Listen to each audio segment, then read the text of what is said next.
প্রধান বক্তা, প্রধান আলোচক, বিশিষ্ট ইসলামী চিন্তাবিদ, মুফাসসিরে কোরআন আল্লাহ হযরত মাওলানা মুফতি ফরিদ আহমদ সাহেব, আল্লাহ হযরত মাওলানা মুফতি ফরিদ আহমদ সাহেব এখন আপনাদের সম্মুখে গুরুত্বপূর্ণ নসিহত পেশ করিবেন। বিশিষ্ট আলেম দ্বীন, মুফাসসিরে কোরআন আল্লাহ হযরত মাওলানা মুফতি ফরিদ আহমদ সাহেব, খতিব বাইতুন নূর জামে মসজিদ, তেজগাঁও, ঢাকা। আলোচনার বিষয় আত্মশুদ্ধি ও তাজকিয়া নফস। হযরতকে ওনার বিষয়ভিত্তিক আলোচনা করার জন্য বিনীতভাবে অনুরোধ করছি। السلام عليكم ورحمة الله وبركاته. وعليكم السلام ورحمة الله وبركاته. الحمد لله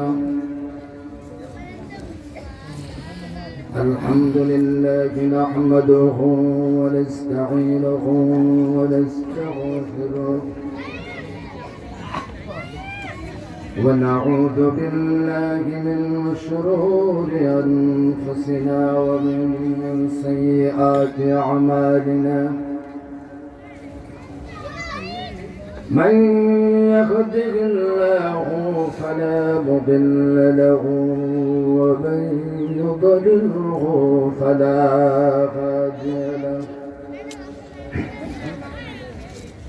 ونشهد أن لا إله إلا الله وحده لا شريك له. ونشهد أن محمدا عبده ورسوله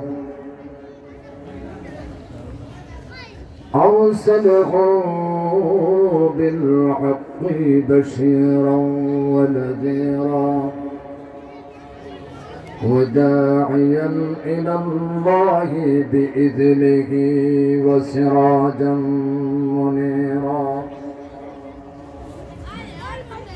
أما بعد فأعوذ بالله من الشيطان الرجيم. بسم الله الرحمن الرحيم. ولقد من الله على المؤمنين إذ بعث فيهم رسولا من أنفسهم يتلو عليهم آياته ويزكيهم ويعلمهم الكتاب والحكمة وإن كانوا من قبل لفي ضلال مبين. وقال تعالى في آية آخر قل بفضل الله وبرحمته فبذلك فليفرحوا هو خير مما يجمعون. صدق الله العظيم. قال رسول الله صلى الله عليه وسلم الكيس من دان نفسه وعمل لما بعد الموت والعاجز من أتبع نفسه هواها وتمنى على الله. وصدق رسوله النبي الأمي الكريم. اللهم صل على محمد وعلى آل محمد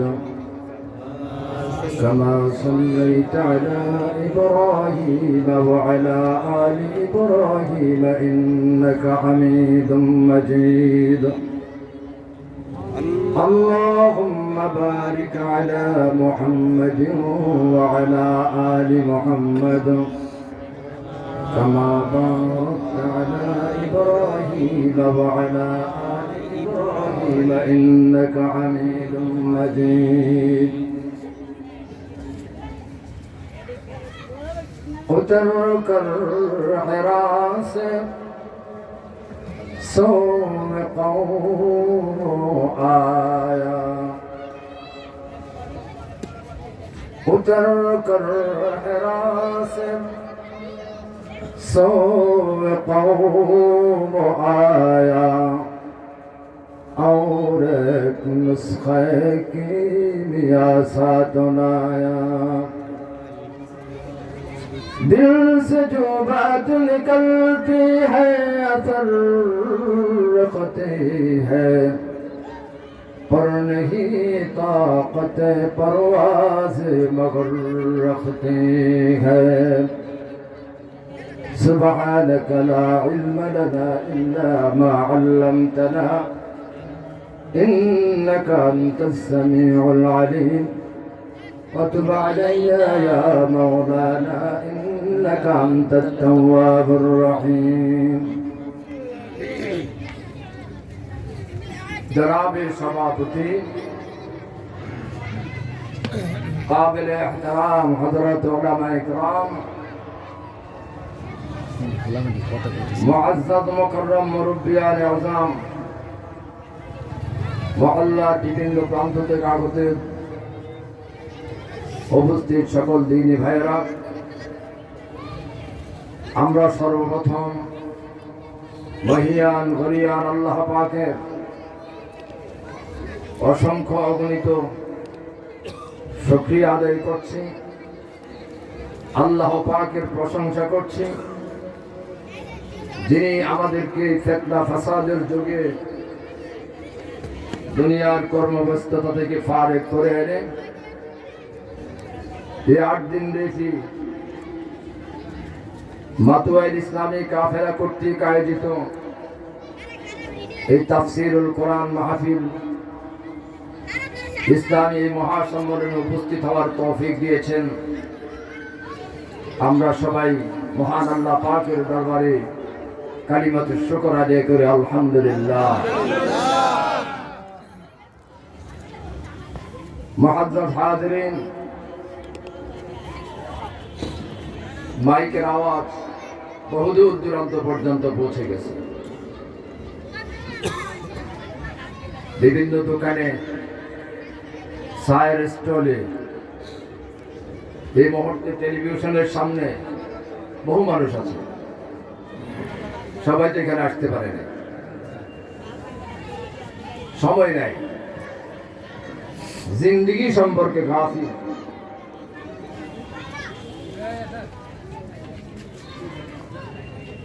কোত্থেকে আসলো, করণীয় কি, কোথায় যাবে এ সম্পর্কে কোনো চিন্তা চেতনা নেই।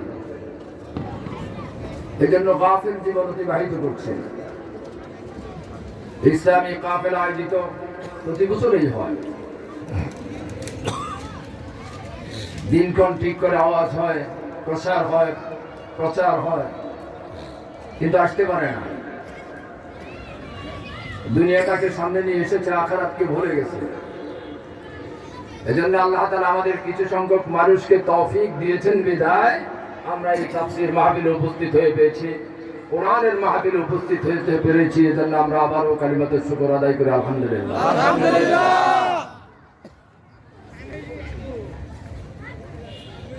হযরত ইমাম গাযযালী রাহমাতুল্লাহি আলাইহি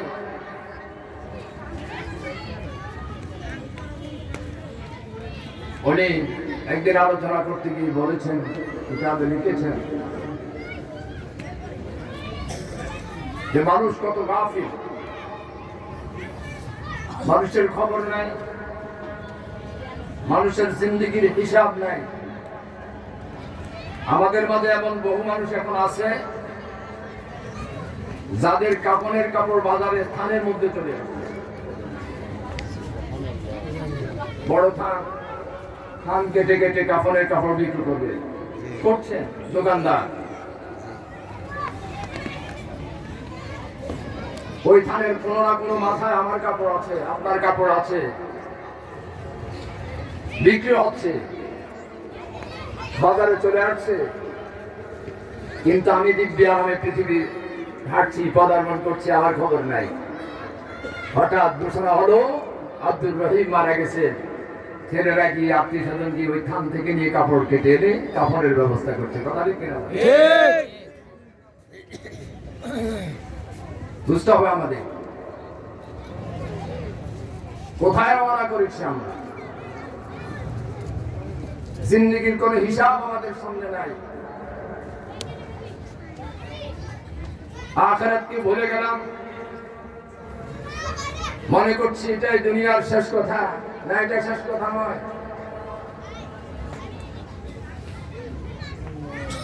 এজন্য আল্লামা ইকবাল রহমতুল্লাহ আলাইহি বলেন, मौत को समझा है तो इख्तिताम जिंदगी।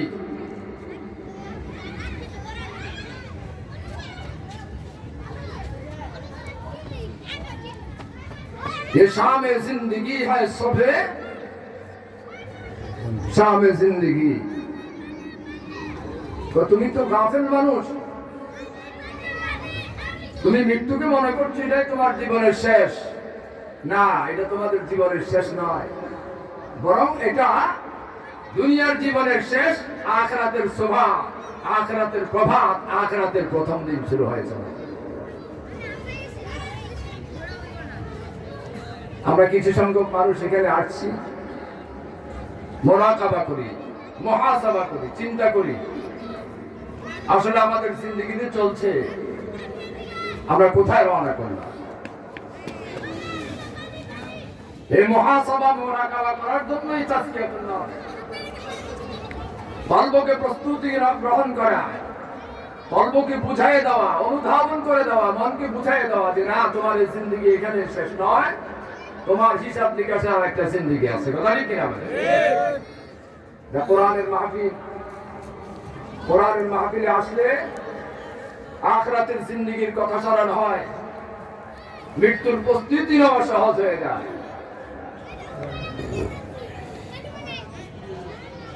কোরআন এমন একখানা কিতাব,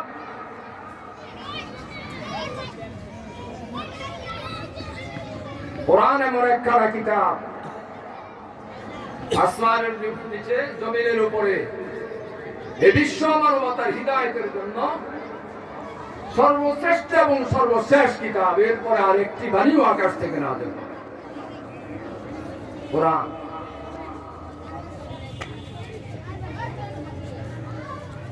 যদি কোন মানুষ, সে মুসলমানও না হয়, হিন্দু, বৌদ্ধ, খ্রিস্টান, ইহুদি, যেই হোক, যে কোনো ধর্মের হোক না কেন, যদি সে ইসলাম ধর্ম নাও কবুল করে, গ্রহণ না করে, কিন্তু কোরআনের আইন অনুযায়ী, কোরআন অনুযায়ী তার রাষ্ট্র, সমাজ, ব্যক্তি, পরিবার পরিচালনা করে, অবশ্যই তার মধ্যে শান্তি ফিরে আসবে, কোনো সন্দেহ নাই। ঠিক।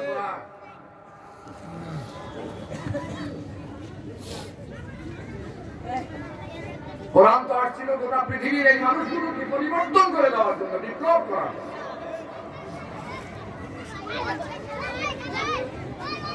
সমাজের মধ্যে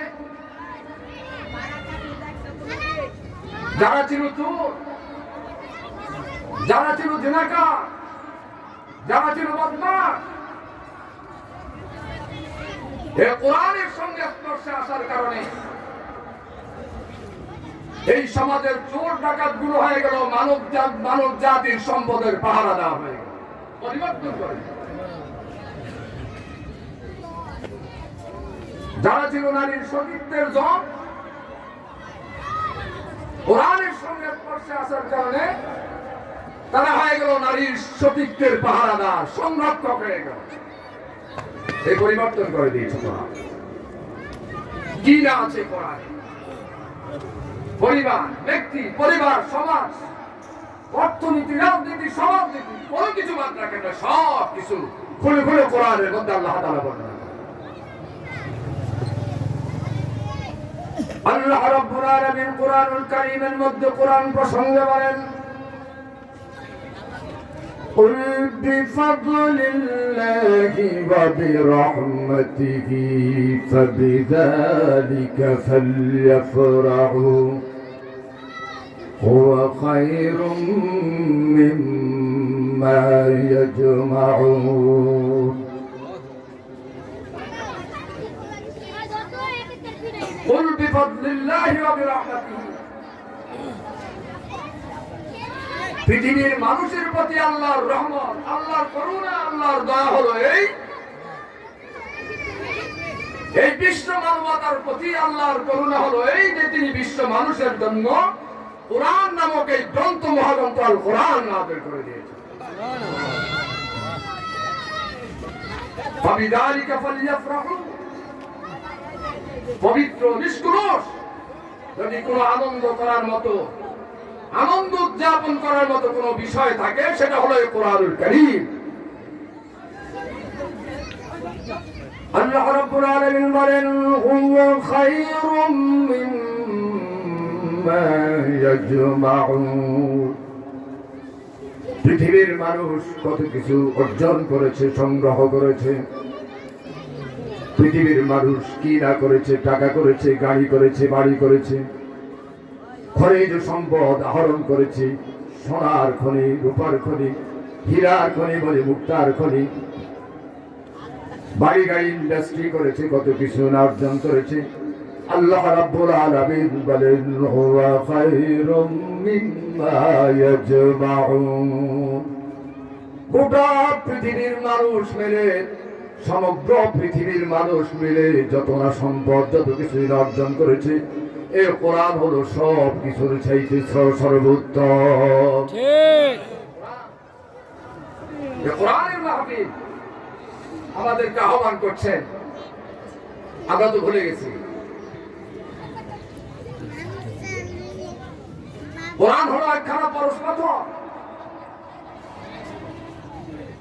পরশ পাথরের খাসিয়ত হলো, পরশ পাথরের বৈশিষ্ট্য হলো, লোহা যদি কি হয়ে যায়, পরশ পাথরের সঙ্গে মিলিত হয়, তখন লোহা কি হয়ে যায়, সরা হয়ে যায়। জাহিলি যুগের জাহেল জানাকার বদমানগুলো যখন কোরআনের সঙ্গে স্পর্শে আসলো, এখন সে জাহেলও তারা সাহাবায়ে কেরামে গোটা বিশ্বের মধ্যে পরিচিতি লাভ করে দিয়েছে। কথা ঠিক কিনা? এজন্যই কবি বলেন, মুতারকার আরাস সাওয়াকাউম আয়া, মুতারকার আরাস सावक़ौम आया और एक नुस्खे की मियासात लाया। कुरान नामक এই পরশ পাথর জয়ন কাঠি এই হারা গুহা থেকে নিয়ে আল্লাহর রাসূল যখন এই সমাজের মধ্যে আসলেন, জাহেল লোকগুলো যখন কোরআনুল কারীমের তেলাওয়াত শুনে তাদের আত্মাকে পরিশুদ্ধ করে, তারা এতদিন মূর্তিকে সিজদা করেছে, এখন আর মূর্তিকে সিজদা করে না, এখন তার স্রষ্টা রবের সাথে সম্পর্ক হয়, মহান আল্লাহ তাআলাকে সিজদা করে। এটা হলো কোরআন। আমরা তো কোরআন বুঝি না, কোরআনের মর্যাদা আমাদের কাছে নাই। আরবের নেতৃবৃন্দ মুশরিকরা যখন দেখলো দলে দলে মানুষ এখন মুহাম্মাদের দলে ভিড়ছে, আবু জাহেল, উতবা, সাইবা, রাবিয়া বললেন, না এভাবে আর ছেড়ে দেওয়া যাবে না, মুহাম্মাদের ব্যাপারে একটা সিদ্ধান্ত নিতে হবে। ওমরকে লেলিয়ে দিলেন। ওমর ছিল জাহেল, মুহাম্মদকে সাহায্য করার জন্য খোঁজাখুঁজি শুরু করলেন। খুঁজতে খুঁজতে যায় দেখলেন মুহাম্মদ কি করছেন, বাইতুল্লাহতে বসে দাঁড়িয়ে দাঁড়িয়ে নামাজ পড়ছে, পিছনে গিয়ে হাজির।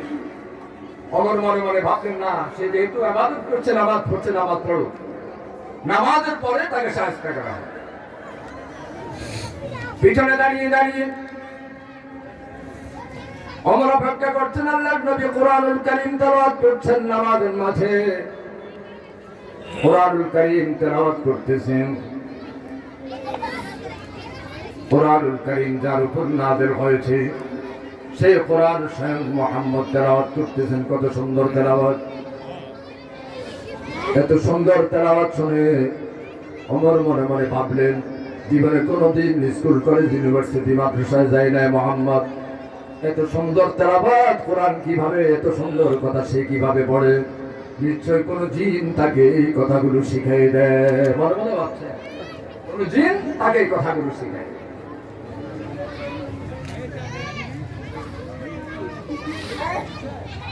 এমনি ভাবে মুহাম্মদ সাল্লাল্লাহু আলাইহি সাল্লাম নামাজের মাঝে তেলাওয়াত করছেন, ইন্নাহু লাকাউলু রাসূলিন কারীম। নামাজে তেলাওয়াত করছেন, ইন্নাহু লাকাউলু রাসূলিন কারীম। না, এটা কোনো জিনের কথা নয়, এটা হলো সম্মানিত বার্তাবাহক একজন সম্মানিত রাসূলের কথা। ওমর মনে মনে ভাবলেন, ব্যাপার কি? আমি মনে মনে যেই কথা বললাম তার সেই কথার প্রতিবাদ কেন মুহাম্মদ করতেছে? কিভাবে সে আমার কথা জানলো? সে নাকি তলে তলে কবি হয়ে গেছে, না হয় এত সুন্দর করে মিলাই মিলাই কিভাবে সে কোরআন তেলাওয়াত করতেছে, কথা বলতেছে। যখন এইভাবে সে মনে মনে ভাবতেছে মুহাম্মদ কবি হয়ে গেছে, তলে তলে কেউ বুঝতে পারে নাই। সাথে সাথে মুহাম্মদ কোরআনুল কারীমের তেলাওয়াত করতেছেন, ওই মুহূর্তে জবাব দিয়ে দিলেন, ওমা হুয়া বিকাউলি শাইরিন কালিলাম মা তুমিনুন। তেলাওয়াত করছেন, না এটা কোনো কবির কথা নয়। কালিলাম মা তুমিনুন, খুব কম সংখ্যক মানুষই তোমরা বিশ্বাস স্থাপন করো। হযরত ওমর রাদিয়াল্লাহু তাআলা আনহু বলেন, ব্যাপার কি তাই কিছু মনে মনে ধারণা করি মুহাম্মদ তার জবাব নামাজের মধ্যে দিয়ে যায়। মনে হয় সে গণক হয়ে গেছে, না হয় যদি গণক না হয় তাহলে আমার মনের কথা কিভাবে জানে? যখন এই কথা মনে মনে ভাবতেছিলেন, তেমনি সে আয়াত তেলাওয়াত করলেন আল্লাহর রাসূল নামাজের মধ্যে, ওয়ালা বিকাউলি কাহিনিন কালিলাম মা তাযাক্কারুন। না, এটা কোনো ধরনের কথা নয়, তোমরা খুব কম সংখ্যক মানুষ এই উপদেশ গ্রহণ করে থাকো। হযরত ওমর রাদিয়াল্লাহু তাআলা আনহু বলেন, কোরআনের তেলাওয়াত শুনতেছে আর তার পায়ের মাটি সরে যাচ্ছে। তিনি বলেন, যদি এটা জিনের কথা না হয়, এটা যদি কোনো কবির কথা না হয়, এটা যদি কোনো গণকের কথা না হয়, ওমর বলেন আমার চিন্তার বিরাট প্রশ্ন দেখা দিয়েছে, তাহলে এটা কি? এমনি ভাবে আল্লাহর রাসূল নামাজের মধ্যে তেলাওয়াত করতেছেন, তানজিলুম মির রাব্বিল আলামিন। এটা হলো এই আসমান ও জমিনের মহাসত্তা, এই কুল কায়নাতের মালিক পরওয়ারদিগার মহান আল্লাহ তাআলার পবিত্র বাণী, এটা হলো কোরআনুল কারীম। ওমর কোরআনের সঙ্গে স্পর্শে আসলেন, তার অন্তরের মধ্যে পরিবর্তন হয়ে গেলেন। পরবর্তীতে অনেক বড় ঘটনা, যেহেতু এই অংশ আজকের আলোচনার সাথে সংশ্লিষ্ট নয়, এজন্য এখানে সংক্ষেপ করে আমি মূল কথা ফিরে যাচ্ছি। যে কোরআন হলো আমার একটি পরশ কথা, এই কোরআন তাকে কি করলেন? জাহিল ছিলেন ওমর। কোরআনের সঙ্গে স্পর্শে আসার পরে আল্লাহর নবী ঘোষণা করলেন, লা নবিয়্যা বা'দি, লাউ কানা বা'দি নবিয়্যান লাকানা ওমর নবিয়্যা। আমার পরে যেহেতু আর কোন নবী আসবে না, যদি নবী আসতো তাহলে আল্লাহ ওমরকে নবী বানাইতেন, আসবে না বিধায় ওমর নবী হতে পারে। কোথায় চলে গেছে চিন্তা করতে হবে আমাদের। এটা হলো কোরআন। এজন্য কবি বলেন, মুতাকার আরাস সাওয়াকাউম আয়া, মুতাকার আরাস সাওয়াকাউম আয়া, और एक नुस्खे की मियासात लाया। আমরা কোরআনের মর্যাদা বুঝি না।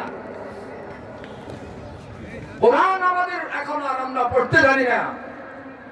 দুর্ভাগ্য আমাদের। যখন মুসলমানেরা কোরআন বুঝেছিল, কোরআন অনুযায়ী রাষ্ট্র পরিচালনা করেছিল সেই সাহাবায়ে কেরামের জিন্দেগিতে, তখন সেই যুগের যারা সুপার পাওয়ার ছিল, রোম সম্রাট, পারস্য সম্রাট, তারা সাহাবায়ে কেরামের কদম মোবারকের মধ্যে জমা খেয়েছিলেন। আর আজকের super power Europe, America, Russia, France, Germany, তারা মুসলমানদের উপরে মাথার উপরে বানরের মতো লাফায়। তারা মুসলমানদেরকে পিটাই করছে, পাখির মতো গুলি করে হত্যা করছেন। কারণ সেই যুগের মুসলমানেরা কোরআনের সাথে সম্পর্ক ছিল, কোরআন মেনে জীবন যাপন করেছিল। আজকে কোরআন ছেড়ে দেওয়ার কারণে সব চাইতে নির্যাতিত একটি লাঞ্ছিত জাতির নাম হলো মুসলমান।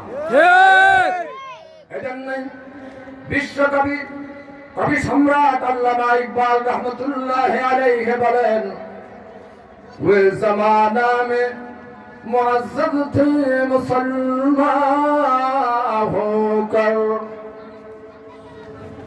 ওয়ে জামানে মে মুআজ্জব থে মুসলমান হোকর, और तुम मुखार बने हो तारक कुरआन होकर।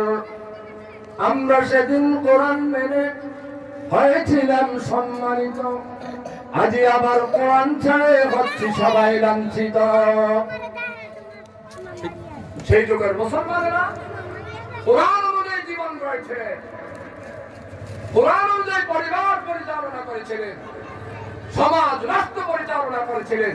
এজন্য সেই যুগের মুসলমানের, সেই যুগের super power Persian empire, Rome empire, তারা কি করেছে? মুসলমানদের পদচুম্বন করেছিল। কথা কি কিনা বলে? আজ যখন মুসলমান কোরআন ছেড়ে দিল, তাদের জিন্দেগিতে, তাদের পরিবারে, তাদের সমাজে, তাদের রাষ্ট্রে যখন কোরআনকে তরক করে দিল, ছেড়ে দিল, সব চাইতে লাঞ্ছিত নির্যাতিত একটি জাতির নাম হলো মুসলমান। আপনারা জানেন সেই যুগে রাসূলের যুগে কোনো পত্র পত্রিকা ছিল না, রেডিও ছিল না, টেলিভিশন ছিল না, ইন্টারনেট ছিল না। এমন একটি অন্ধকার সমাজ, অন্ধকার পৃথিবীকে একমাত্র আলোকিত করেছিলেন একখানা কিতাবে কোরআনুল কারীম দিয়ে। কথা কি কিনা বলে? কোরআন দিয়ে। এজন্য কবি আফসোস করে বলেছেন, शेर के सर पे बिल्ली खेल रही, कैसा है मुसलमान का बदनसीब। शेर की सर पे बिल्ली खेल रही, कैसा है मुसलमान का बदनसीब। शहादत की तमन्ना भूल गई, तस्बीह की दानों में जन्नत ढूंढ रही। मुसलमान हलो सिंहेर जात। আজকে নেতানিয়াহুর মতো ইহুদি, জো বাইডেনের মতো খ্রিস্টান, ইহুদি খ্রিস্টানের মতো বানরের আজকে মুসলমান সিংহের জাতের মাথার উপর কি করে লাফায়। কত দুর্ভাগ্য আমাদের। কারণ আমরা কোরআন ছেড়ে দিয়েছি। আমাদের সন্তানরা এখন আর কোরআন তেলাওয়াত শিখে না, কোরআন তেলাওয়াত বুঝে না, কোরআন ছেড়ে দিয়েছে। অভিভাবকরা ইংরেজি সাবজেক্ট পড়াচ্ছেন, বিজ্ঞান, রসায়ন, কেমিস্ট্রি, সব সাবজেক্ট পড়ার হাজার হাজার টাকা খরচ করে, কিন্তু আমার সন্তানকে কোরআনুল কারীম আমি শিখাচ্ছি না। কি জবাব দিব কিয়ামতের ময়দানে? আমার বিরুদ্ধে যখন কোরআন আল্লাহর আদালতে মামলা করবে, তখন কি জবাব দিব আমি? আমাদের নফস, আমাদের কলব নষ্ট হয়ে গেছে। আপনারা কেউ আমরা পৃথিবীতে থাকতে পারবো না। সবাই আমাদেরকে পৃথিবী ছেড়ে চলে যেতে হবে, আমাদেরকে জীবন করতে হবে।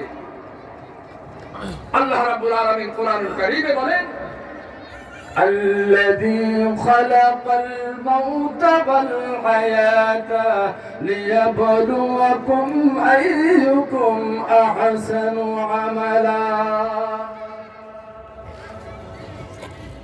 তিনি আল্লাহ যিনি জীবন এবং মৃত্যুকে সৃষ্টি করেছেন।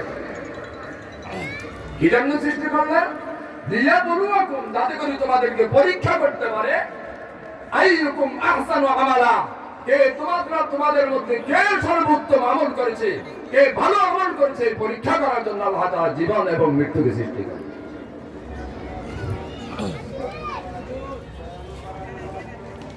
আপনারা জানেন পৃথিবীতে পরীক্ষা হয়, কলেজ, ইউনিভার্সিটি, বিশ্ববিদ্যালয়, স্কুল, কলেজ, মাদ্রাসায় পরীক্ষা হয়। পরীক্ষার সময় হলো 3 ঘন্টা। কয় ঘন্টা বলে? আপনাদের বুঝতে অসুবিধা হয় না তো? ইনশাআল্লাহ দিনে দিনে আলোচনা চলবে। আচ্ছা, আপনারা বলেন, পরীক্ষার হলে বসে কোনদিন কোন পরীক্ষার্থী পরীক্ষার প্রশ্নপত্র সামনে রেখে টাস্ক খেলছে দেখেছেন? পরীক্ষার হলে বসে পরীক্ষার প্রশ্নপত্র সামনে রেখে গানের আসরে বসে যেমন কোনদিন দেখেছেন? ওদের আড্ডাখানায়, দুয়ার আড্ডাখানায় বসে দেখেছেন? আজ আমরা পরীক্ষার্থী, কিয়ামতের ময়দানে আমাদের পরীক্ষা নেওয়া হবে। এই জীবন, এই মৃত্যু আল্লাহ তাআলা এই জন্যই সৃষ্টি করেছেন, লিয়াবলুয়াকুম আইয়ুকুম আহসানু আমালা, যাতে করে আমাদের পরীক্ষা নেওয়া হবে, আমাদের মধ্যে সর্বোত্তম কে আমল করেছে সেটা পরীক্ষা করা। পরীক্ষার হল এই দুনিয়া বসে আমরা কেউ টাস খেলছি, কেউ মদের আসরে যাচ্ছি, কেউ গল্পের আসরে বসে জীবন বরবাদ করে দিচ্ছি, খবর নাই আমাদের। একদিন আমাদেরকে আল্লাহর আদালতে হাজির হতে হবে, সেইখানে হাজিরা দিয়ে আমাদের জীবনের পরীক্ষা দিতে হবে, কথা নাই। ভুলে গেছি কাফের।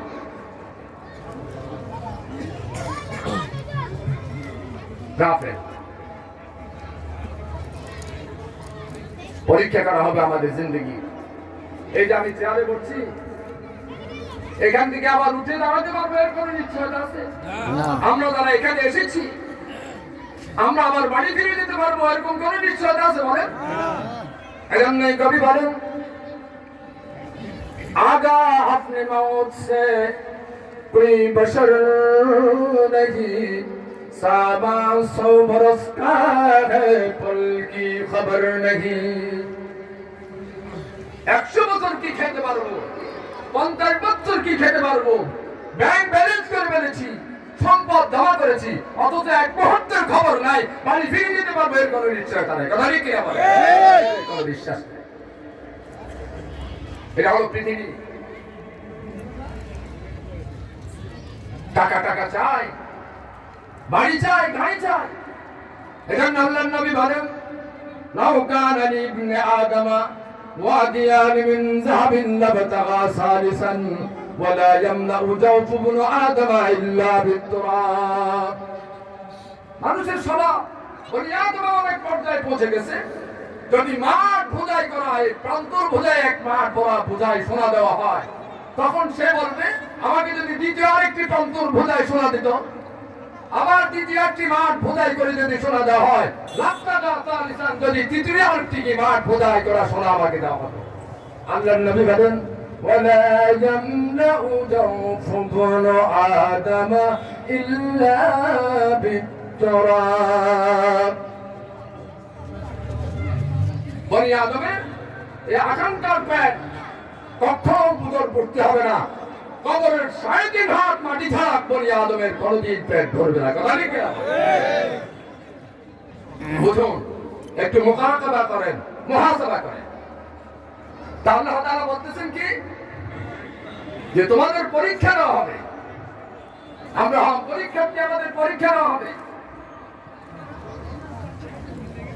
পরীক্ষার সময় হলো 3 ঘন্টা দুনিয়ার পরীক্ষায়, কিন্তু আখিরাতের পরীক্ষার যে আল্লাহ তাআলা এই দুনিয়াকে পরীক্ষার কেন্দ্র বানিয়েছেন, ক্ষেত্র বানিয়েছেন, এটা 3 ঘন্টা, 3 মাস নয়, 3 বছর নয়, জন্ম থেকে মৃত্যু পর্যন্ত প্রতিটি মুহূর্তের হিসাব আল্লাহর আদালতে আমাকে দিতে হবে।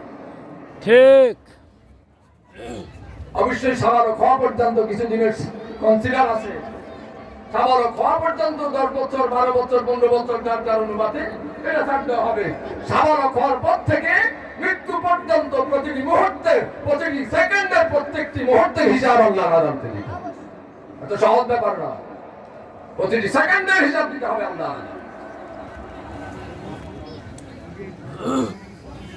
প্রতিটি মুহূর্তের হিসাব আল্লাহর আদালতে। এজন্যই দুনিয়াতে পরীক্ষা হয়।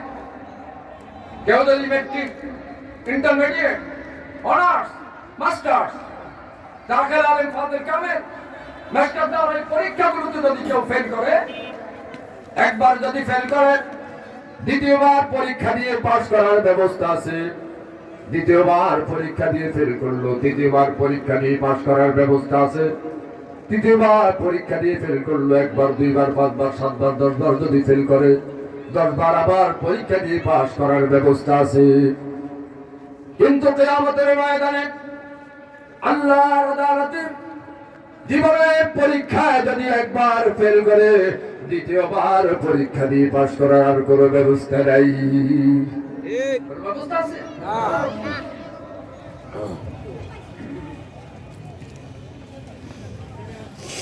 আল্লাহ তাআলার আদালতে হাজিরা দিতে হবে, জীবন সম্পর্কে প্রশ্ন করা হবে। আন উমরিহি ফিমা আফনাহু, তোমাকে জীবন দিয়েছিলাম কোন কাজে ব্যয় করেছো? তোমাকে যৌবন দিয়েছিলাম কোন কাজে ব্যয় করেছো? তোমাকে কোন পথে ইনকাম করেছো, কোন পথে ব্যয় করেছো? হিসাব দিয়ে দাও, আমার আদালতে হাজিরা দিয়ে দাও। তুমি দ্বীনের সম্পর্কে যতটুকু ইলম অর্জন করেছো, নিজে কতটুকু আমল করেছো, দ্বীনের দাওয়াত কতটুকু দিয়েছো, আমার কাছে আসো, হাজিরা দাও। আমার জীবনের, তোমার জীবনের সব কিছুর হিসাব দিয়ে দাও। এজন্য কবি বলেন, আমল সে জিন্দগি বনতি হ্যায়, ये जन्नत भी व जहन्नम भी, अमल से जिंदगी बनती है, ये जन्नत भी व जहन्नम भी, ये खाकी अपनी फितरत में न नारी है न नूरी। আমল দিয়ে জীবন গড়ে, নাইলে তোমার এই মাটির তৈরি দেহ জান্নাত জাহান্নামের কিছুই দিয়ে তৈরি করা হয় নাই। তোমার আমল যদি তুমি ইচ্ছে করলে আমলের মাধ্যমে তোমার দেহটাকে জান্নাতের উপযোগী করতে পারো, তুমি ইচ্ছে করলে তোমার দেহটাকে জাহান্নামের উপযোগী করতে পারো। তোমাকে ইখতিয়ার দেওয়া হয়েছে, তোমাকে অটোমি দেওয়া হয়েছে, তোমাকে স্বাধিকার দেওয়া হয়েছে, তোমাকে বাধ্য করা হয় নাই। তুমি ইচ্ছে করলে মাহফিলে আসতে পারো, ইচ্ছে করলে গানের আসরেও যেতে পারো, তুমি ইচ্ছে করলে মসজিদে আসতে পারো, ইচ্ছে করলে কীর্তন ঘোড়ায় তুমি যেতে পারো। তোমাকে ইখতিয়ার দেওয়া হয়েছে। এখানে বিচার জায়গা না, পরীক্ষা চাই। বিচার হবে আদালতে, কিয়ামতের ময়দানে, আল্লাহর আদালতে। নিম্ন আদালতে যদি কোনো ব্যক্তির বিরুদ্ধে মামলা হয়ে যায়,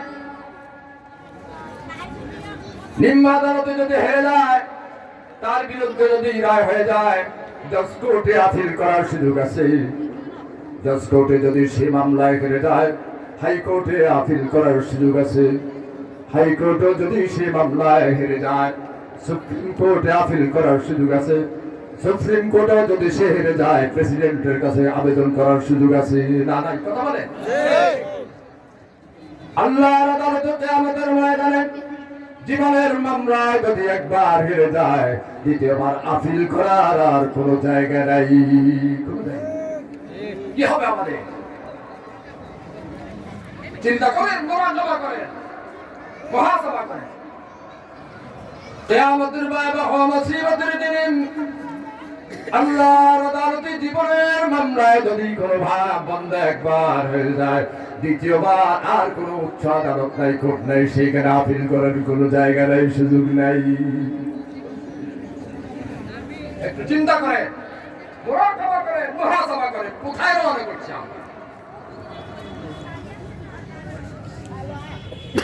আল্লাহ রাব্বুল আলামিন বলেন, ইয়াউমা লা ইয়ানফাউ মালুন ওয়ালা বানুনা ইল্লা মান أتى الله بقلب سليم সেদিন কেউ সুপারিশকারী হবে না,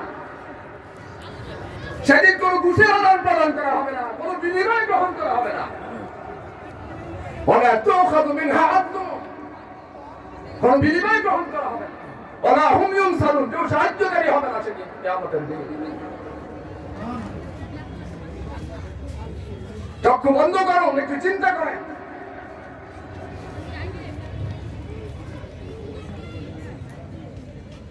পরকালীন জীবনের ব্যবস্থাপনা কি হবে? আল্লাহ রাব্বুল আলামিন বলে দিচ্ছেন, ইন্নাস সামআ ওয়াল বাসারা ওয়াল ফুআদা কুল্লু উলাইকা কানা আনহু মাসউলা। এত সুন্দর হাত দিলেন, পাও দিলেন, চক্ষু দিলেন, কর্ণ দিলেন, নাসিকা দিলেন, এত সুন্দর করে স্ট্রাকচার বানালেন, এত সুন্দর করে তৈরি করলেন। একটু চিন্তা করেন, হযরত মুসা আলাইহিস সালাম দূর পাহাড়ে একদিন আল্লাহর সাথে কথা বলছিলেন, প্রশ্ন করলেন, রব্বুল আলামিন,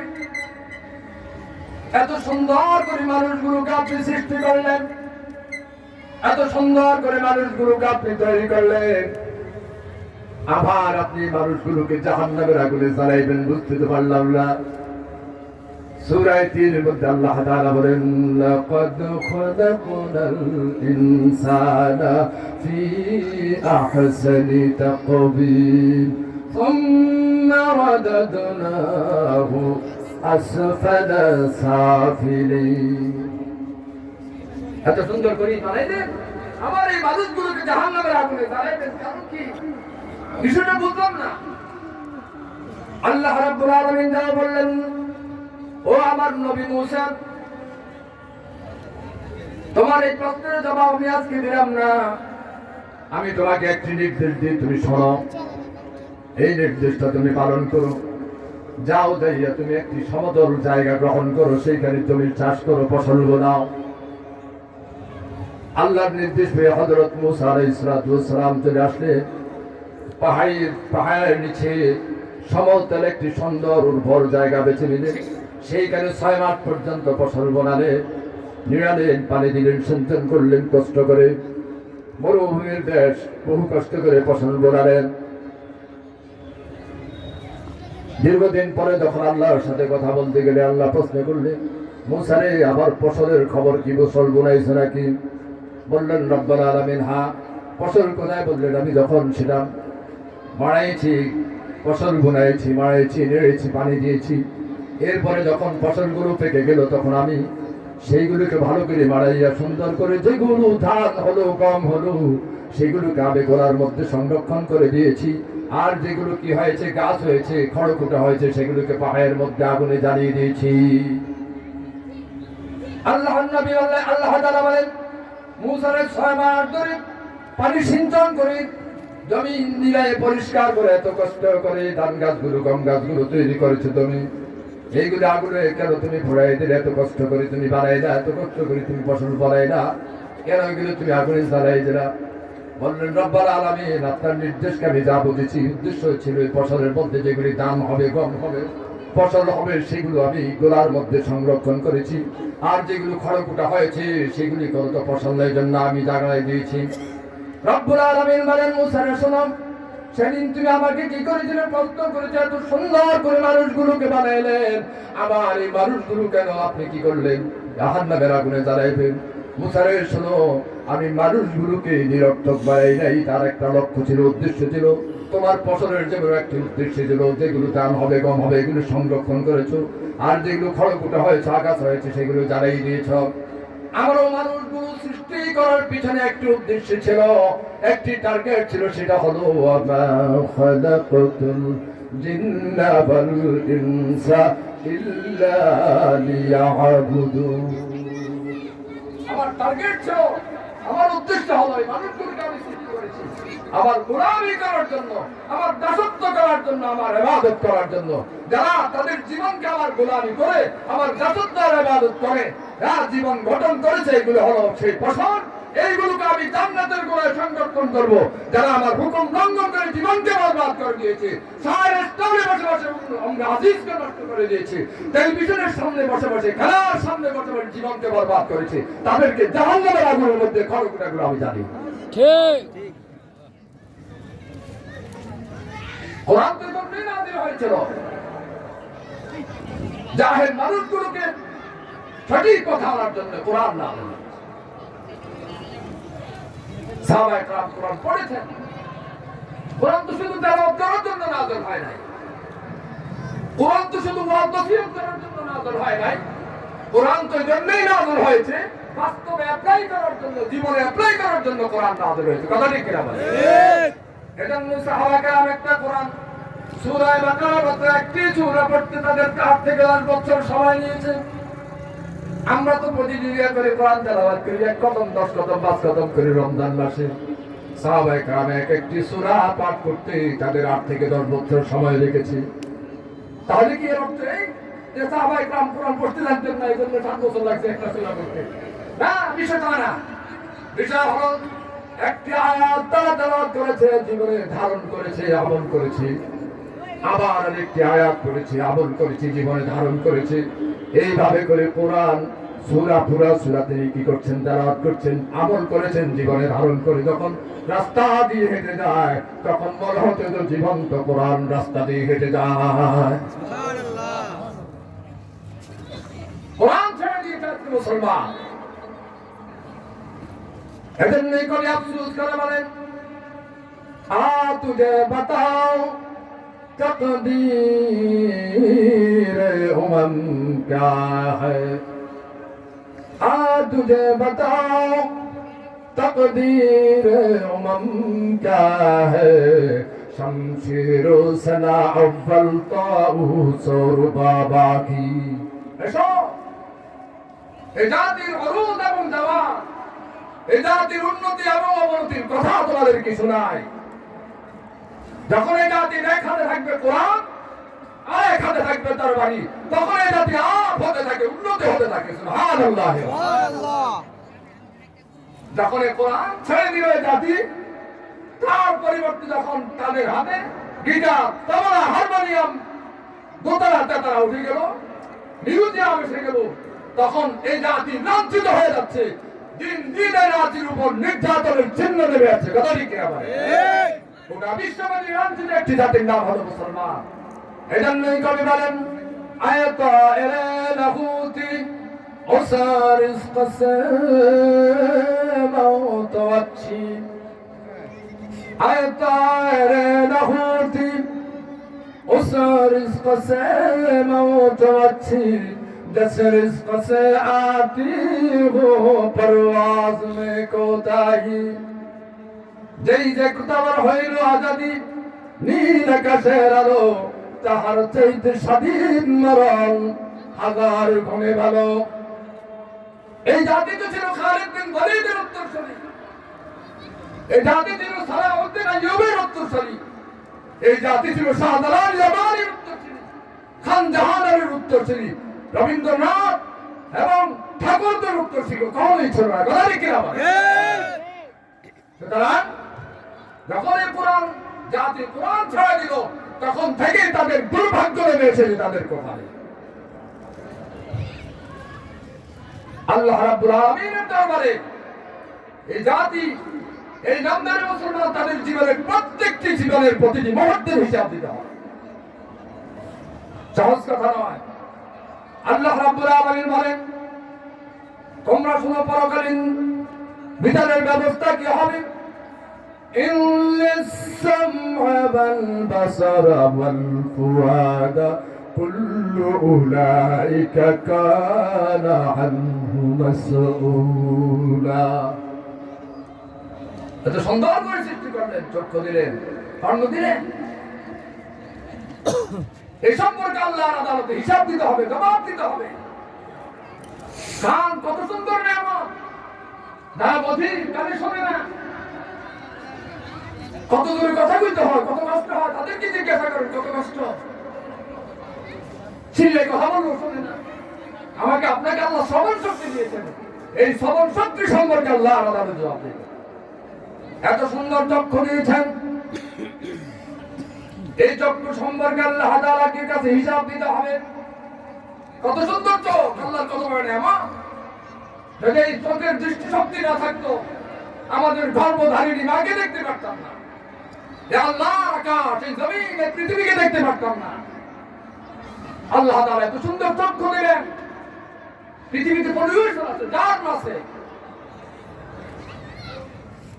আকাশে বাতাসে যার পরিবেশন উড়ে চোখের মধ্যে পলক মারে, অটোমেটিক পানি আছে চোখে।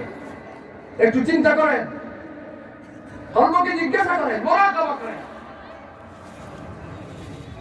অটোমেটিক ইচ্ছাকৃত ভাবে পলক করে না, অটোমেটিক পলক পাচ্ছেন আপনি। কান্নার পানি ছাড়াও পানি 24 ঘন্টা চোখে পানি। কেন?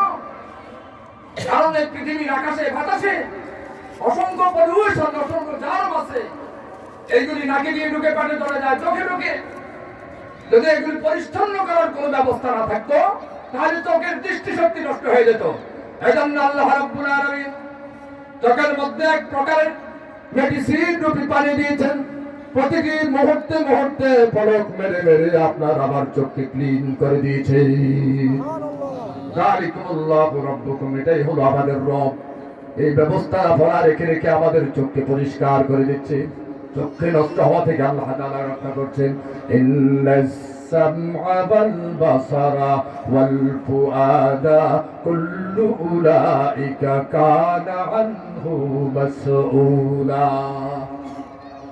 জীবনের প্রত্যেকটি পরতে পরতে, মুহূর্তে মুহূর্তে সব কার্যক্রম সম্পর্কে আল্লাহর আদালতে জবাবদিহি করতে হবে। নফসকে পরিচ্ছন্ন করেন, কর্মকে পরিচ্ছন্ন করেন, বুঝতে পারবেন। চোখ বন্ধ করুন, তাহলে বুঝতে পারবেন। শহরে বন্দরে বিদেশের বিভিন্ন রাষ্ট্রের মধ্যে দেখবেন সিসি ক্যামেরা জড়িত সিগন্যাল আছে, রাস্তার বাঁকে বাঁকে মনে মনে আছে না? এই কথা হবে আপনাদের কি বুঝতে অসুবিধা হয়? মনোযোগ দিয়ে শুনুন। সিসি ক্যামেরা আছে, যখন রেড সিগন্যাল ধরে তখন আর গাড়ি সামনে যায় না। বিদেশের রাষ্ট্রগুলোতে অনেক আইন করা, অটোমেটিক ক্যামেরা লাগানো আছে। স্ন্যাপ নেওয়ার মতো, ছবি নেওয়ার মতো কোনো মানুষ নেই। কিন্তু আপনি যখন ওভার স্পিড করবেন, আপনি যখন রেড সিগন্যাল ক্রস করে যাবেন, আপনার এই ক্যামেরা আপনার ছবি ধারণ করে ফেলবে অটোমেটিক। পরের দিন আপনার কাছে নোটিশ চলে আসবে, এত নম্বরের গাড়ি রাতে এতটা বাজে আপনি আমার রেড সিগন্যাল অমুক জায়গা থেকে ক্রস করেছেন, আপনি আমার আদালতে আসুন, জরিমানা দিন। ছবি নেওয়ার এখানে ক্যামেরা আছে দেখে বিশ্বাস করলাম, অথচ ছবি নেওয়ার মতো কোনো মানুষ নাই, ক্যামেরাম্যান নাই, কিন্তু অটোমেটিক ছবি ধারণ করে ফেলছে। আমার আপনার জীবনে যে আল্লাহ মানুষকে বুদ্ধি দিলেন যে অটোমেটিক ছবি ধারণ করে ফেলছেন, কোন ক্যামেরাম্যান নাই, সে আল্লাহর কি এমন কোন বুদ্ধি নাই? আমার আর আপনার মাথা হতে পাওয়া পর্যন্ত আমার আর আপনার জীবনের অনবরত প্রত্যেকটি কর্মলিপি রেকর্ড করার জন্য সিসি ক্যামেরা ঢুকাই দিয়েছে। কথা ঠিক কিনা? আল্লাহ রাব্বুল আলামিন বলেন, মা ইয়ালফিযু মিন কাওলিন ইল্লা লাদাইহি রাকীবুন আতীদ। তুমি যা বলো সেটাও লেখা হয়ে যায়, তুমি যা করো সেটাও রেকর্ড হয়ে যায়। সব রেকর্ড হয়ে যায়। আমার জীবনের সব কর্মলিপি আল্লাহর কাছে জবাবদিহি করতে হবে। জীবনের বাঁকে বাঁকে অসংখ্য রেড সিগন্যাল বসাই দিয়েছে আল্লাহ। বলেছেন না তাকরাবু যারা, তুমি জানা করিও না, একটি রেড সিগন্যাল। তুমি বিবিকে বেপরদা রাখিও না, একটি রেড সিগন্যাল। অন্যায়ভাবে মানুষের সাথে মানুষকে হত্যা করিও না, একটি রেড সিগন্যাল। তুমি জুয়া খেলো না, মদ খেও না, মদ্যপান করিও না, একটি রেড সিগন্যাল। মানুষের সাথে অঙ্গীকার নষ্ট করিও না, একটি রেড সিগন্যাল। এইভাবে কোরআনের পাতায় পাতায় আমার আপনার জীবনের মধ্যে অসংখ্য রেড সিগন্যাল দিয়ে বলে দিয়েছেন, তিলকা হুদুদুল্লাহি ফালা তা'তাদুহা। এইগুলো হলো আল্লাহর রেড সিগন্যাল বর্ডার, সুতরাং এগুলো তুমি ক্রস করিও না বলে দিয়েছেন। চিন্তা করো, ভালো করে চিন্তা করো, কি জবাব দিবেন আল্লাহর কাছে, কি ব্যবস্থাপনা আছে আমার। আমার আর আপনার কি ব্যবস্থাপনা আছে? আল্লাহর কাছে জবাব দেওয়ার মতো কি আছে? জিন্দেগির এক একটা মুহূর্ত ধরে যাচ্ছে। প্রত্যেকটা দিন যখন সূর্য উদিত হয়, সূর্য যখন উদিত হয়, চিৎকার দিয়ে বলেন, ইয়া ইবনে আদম, হে বনি আদম, আনা খালকুন জাদীদ, আমি নতুন দিনের সৃষ্টি। সুতরাং ফামাল ফিয়া খায়রান, আমার মধ্যে আমি এসেছি, আমার মধ্যে তুমি ভালো আমল করো, নেক আমল করো। টেলিভিশনের সামনে বসে বসে জিন্দেগি বরবাদ করিও না। টেলিভিশনের স্ক্রিনের সামনে খেলা দেখতে গিয়ে তুমি নামাজ ছেড়ে দিও না। তোমার জিন্দেগির প্রত্যেকটি মুহূর্তকে তুমি ইবাদত করো। ফামাল ফিয়া বিখাইরিন, আমি থাকতে থাকতে আমার মধ্যে তুমি কি করে নাও? ভালো আমল করে নাও, নেক আমল করে নাও। আনা আনা গায়াল কাগাদান শাহীদুন, আমি আগামী দিন কিয়ামতের ময়দানে তোমার জন্য সাক্ষী দিব। কিয়ামত পর্যন্ত আমি আজকে সূর্য যখন ডুবে যাবে আর দ্বিতীয়বার কিয়ামত পর্যন্ত এই দিন আর তোমার কাছে ফিরে আসবে না।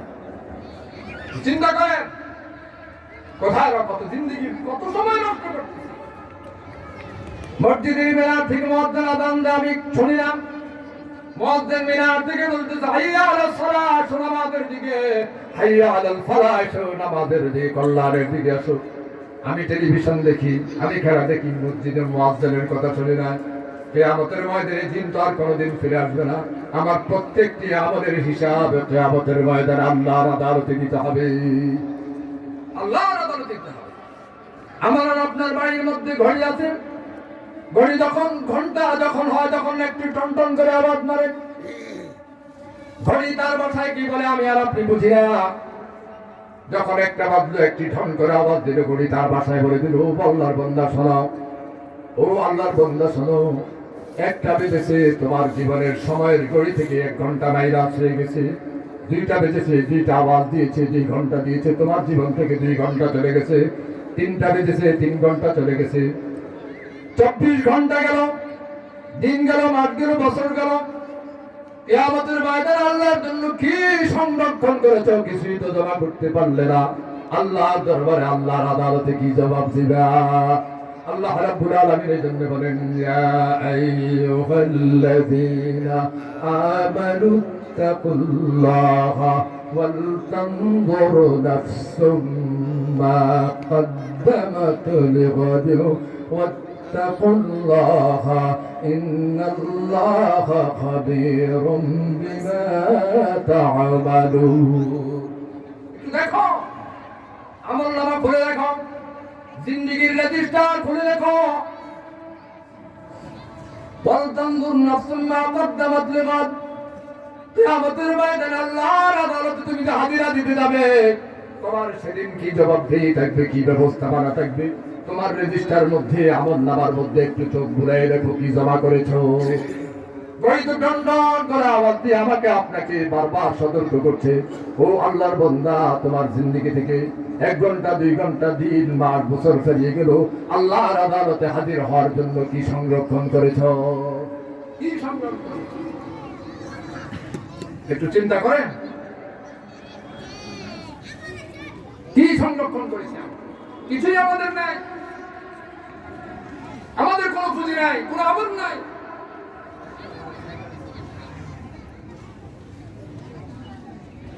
কোনো আমল আমাদের মধ্যে নাই। হযরত জুনায়েদ বুগদাদি রাহমাতুল্লাহি আলাইহি প্রশ্ন করা হলো, আপনি যে এত বড় আল্লাহর ওলি হলেন কিভাবে সম্ভব? জুনায়েদ বুগদাদি রাহমাতুল্লাহি আলাইহি বলেন, দিন শেষে যখন ঘুমাতে আমি যাই, যখন ঘরে যাই, ঘুমের সময় যখন হয়, আমি ঘুমাতে যখন যাই, ঘুমাইবার আগে আমি প্রত্যেক দিন সারাদিনের হিসাব নামার আমল খুলে দেই, রেজিস্টার করে দেই। যদি আমি দেখি এই দিনের মধ্যে আমি ভালো আমল করেছি, নেক আমল করেছি, আল্লাহর হুকুম মোতাবেক দিনটা পার করতে পেরেছি, 2 রাকাত নামাজ পড়ে আল্লাহর দরবারে হাত তুলে বলেছি, আল্লাহ তুমি তৌফিক দিয়েছো বলে তোমার হুকুম পালন করতে পেরেছি, তোমার শুকরিয়া আদায় করি। আর যখন দেখি আমার জিন্দেগিতে কোনো ভুল হয়ে গেছে, কোনো পাপ হয়ে গেছে, কান ধরে নিজে নিজে উদ্বাস করি আর বসি, আল্লাহর কাছে তওবার হাত বাড়াই দিই, বলি, রব্বুল আলামিন, আল্লাহ আমার অন্যায় হয়ে গেছে, পাপ হয়ে গেছে, মেহেরবানি করে তুমি আমার জিন্দেগির গুনাহগুলো মাফ করে দাও। দীর্ঘ 30 বছর পর্যন্ত কোন আনন্দের কারণে, কোন দুঃখের কারণে, কোন অবস্থাতেই 30 বছর পর্যন্ত জীবনে একদিনের জন্য এই মহাসভায় হিসাব বন্ধ হয় নাই। প্রতিদিন ঘুমাইবার সময় আমি আমলনামায় খুলে দিই, এইভাবে 30টি বছর পর্যন্ত একদিনের জন্য মহাসভা বন্ধ হয় নাই। মৃত্যু চলছে আমাদের, জিন্দিগিটা আমাদের চলছে। আল্লাহ রাব্বুল আলামিন বলেন, ওয়ালাকাদ মান্নাল্লাহু আলাল মুমিনিনা ইয বা'আসা ফীহিম রাসূলাম মিন আনফুসিহিম ইয়াতলু আলাইহিম আয়াতিহি ওয়া ইউযাক্কিহিম ওয়া ইউআল্লিমুহুমুল কিতাবা ওয়াল হিকমা।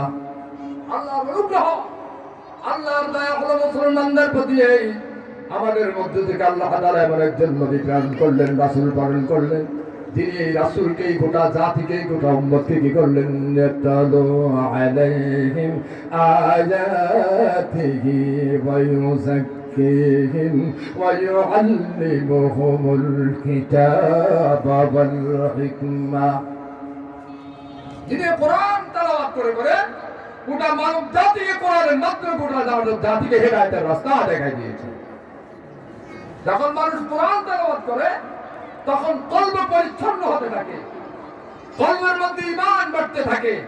ইযা তুলিয়াত আলাইহিম আয়াতুহু যাদাতহুম ঈমানা।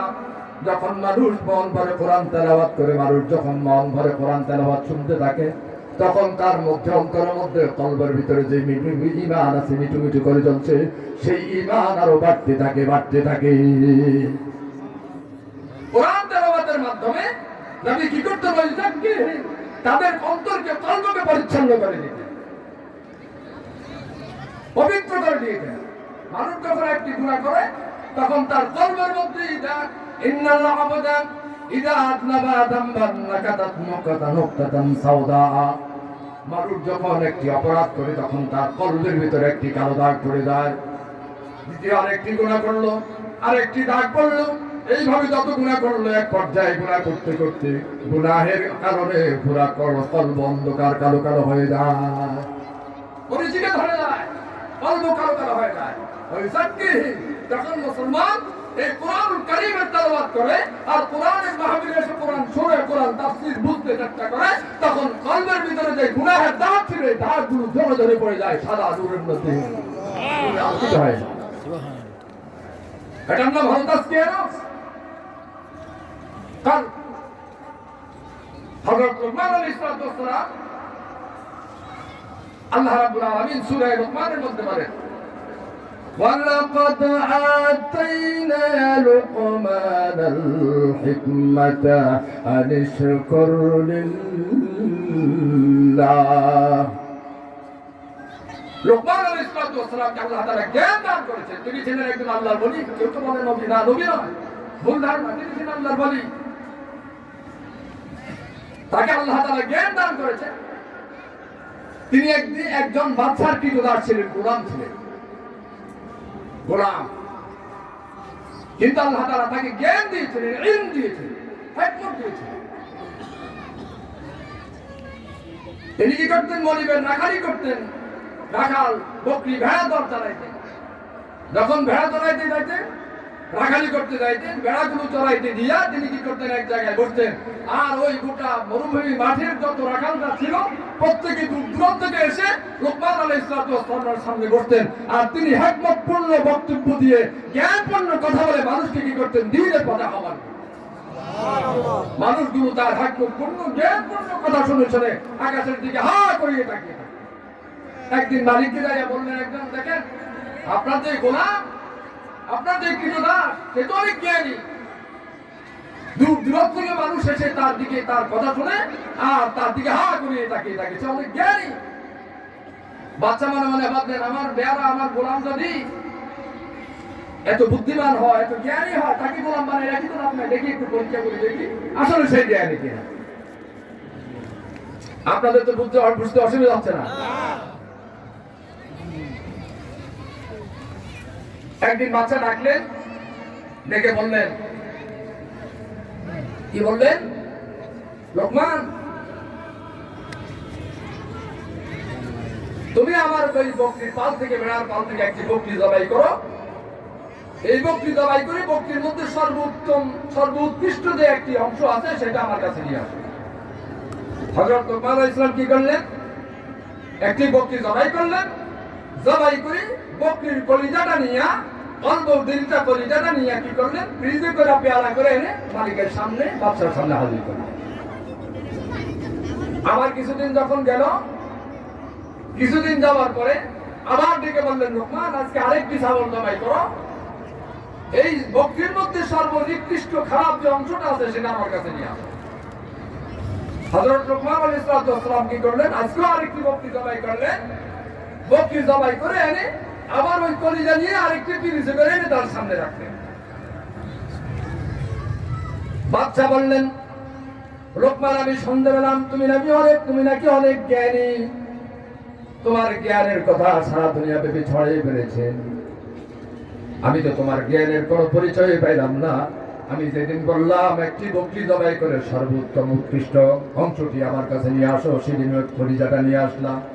আজকে আবার আমি তোমাকে বললাম তুমি বকরি জবাই করো, আরেকটি বকরি জবাই করো, সর্বনিকৃষ্ট খারাপ অংশটি আমার কাছে নিয়ে আসো। তখন আজকেও তুমি আবার কলিজা নিয়ে আসলে। তোমার জ্ঞানের তো কোনো পরিচয় পাইলাম না, তোমার কোনো বুদ্ধির পরিচয়, জ্ঞানের পরিচয় আমি পেলাম। হযরত লোকমান আলাইহিস সালাম বললেন, জাহাপানা, আপনি আমার মাঝে জ্ঞানের কি পরিচয় পাইলেন না পাইলেন সেটা আমার বলার কিছুই নাই। তবে মানুষ কেন, প্রত্যেকটি পানির মধ্যে আল্লাহ তাআলা এমন একটি জিনিস রেখেছেন, সেটা যদি ভালো হয় গোটা শরীর ভালো হবে, গোটা প্রাণী ভালো হবে। আর সেটা যদি খারাপ হয় গোটা প্রাণী খারাপ হয়ে যাবে, গোটা প্রাণীটি, গোটা পশুটি খারাপ হয়ে যাবে। 1000 বছর আগে লোকমান আলাইহিস সালাম এই কথা বললেন। 1000 বছর পরে এসে মুহাম্মদ সাল্লাল্লাহু আলাইহি সাল্লাম বিশ্বনবী জনাবে রাসূলুল্লাহ সাল্লাল্লাহু আলাইহি সাল্লাম বললেন, ইন্না ফিল জাসাদি লামুযগাতুন ইযা সালাহাত সালাহাল জাসাদু কুল্লু ওয়া ইযা ফাসাদাত ফাসাদাল জাসাদু কুল্লু। ও দুনিয়ার মানুষেরা, মানুষের শরীরের ভিতরে, বডির ভিতরে এমন একটি উত্তর টুকরা আছে। ইন্না ফিল জাসাদি লামুযগা ইযা সালাহা, যখন সেটা ভালো হয়ে যায় গোটা শরীর ভালো হয়, আর সেটা যখন খারাপ হয়ে যায় তখন গোটা প্রাণী, গোটা শরীর নষ্ট হয়ে যায়। 1000 বছর আগে লোকমান আলাইহিস সালাম যে কথা বললেন, 1000 বছর পরে এসে আল্লাহর নবী একই কথা বললেন। কথা ঠিক কিনা বলেন? আলা ওয়াহিয়াল কলব, সেটা হলো কলব, সেটা হলো অন্তর। কলব ভালো, মন ভালো, তো সব ভালো। কলব যদি ভালো থাকে তখন আপনার হাত ভালো থাকবে, হাত আর খেয়ালত করবে না, হাত ভালো নাড়িয়ে স্পষ্ট করবে না, হাত দ্বারা আপনি মানুষের আইন ফেলবেন না, হাত দ্বারা ওজনে বাজার কম দিবেন না, হাত দ্বারা আপনি মানুষের কি করবেন না, খাদ্যে ভেজাল দিবেন। আর কলব যদি খারাপ হয় তখন আপনি হাত দ্বারা ভালো নাড়িয়ে স্পর্শ করবেন, হাত দ্বারা মানুষের মধ্যে খাদ্য ভেজাল দিবেন, মানুষের ওজনে কম দিবেন, মানুষের আইন ফেলবেন। কলব যদি খারাপ হয় আপনার চোখ কি হয়ে যাবে, খারাপ হয়ে যাবে, পরনারীর দিকে বারবার দেখাবেন। চোখ দ্বারা আপনি খারাপ জিনিস দেখবেন, পাও দ্বারা খারাপ জায়গার দিকে আপনি যাবেন। কলব যদি ভালো হয় তখন চোখ ভালো জিনিস দেখবে, পরনারীর দিকে তাকাবে না। কথা ঠিক কিনা বলেন? এজন্য আল্লাহর নবী ফিল জাসাদি লামুদগাতুন ইযা সালাহাত সালাহাল জাসাদু কুল্লু ওয়া ইযা ফাসাদাত ফাসাদাল জাসাদু কুল্লু আলা ওয়াহিয়াল কলব। কলব ভালো তো সব ভালো, কলব নষ্ট হয়ে গেছে সব নষ্ট হয়ে গেছে। কথা ঠিক কিনা? এই কলব 3 প্রকার। কত প্রকার? 3 প্রকার। ভালো করে বুঝেন। কোরআনুল কারীমের কথা উল্টালে দেখা যায় কলব 3 প্রকার। একটা হলো কলব সালিম, সুস্থ দিল, আরেকটা হলো অসুস্থ দিল, কলবে মারিদ, আরেকটা হলো মৃত্যু দিল, কলবে নাই, মরে গেছে দিল। কোরআনুল কারীম বলেন, লা ইয়ানফাউ মালু ওয়ালা বানুনা ইল্লা মান আতাল্লাহ বিকলবিন সালিম। কোরআন আমাদের সামনে বলছে সুস্থ দিল হলো কি? কিয়ামতের ভয়াবহ মুসিবতের দিনে ধন সম্পদ আত্মীয় স্বজন কোনো কিছুই কাজে লাগবে না, কোনো কাজেই আসবে না।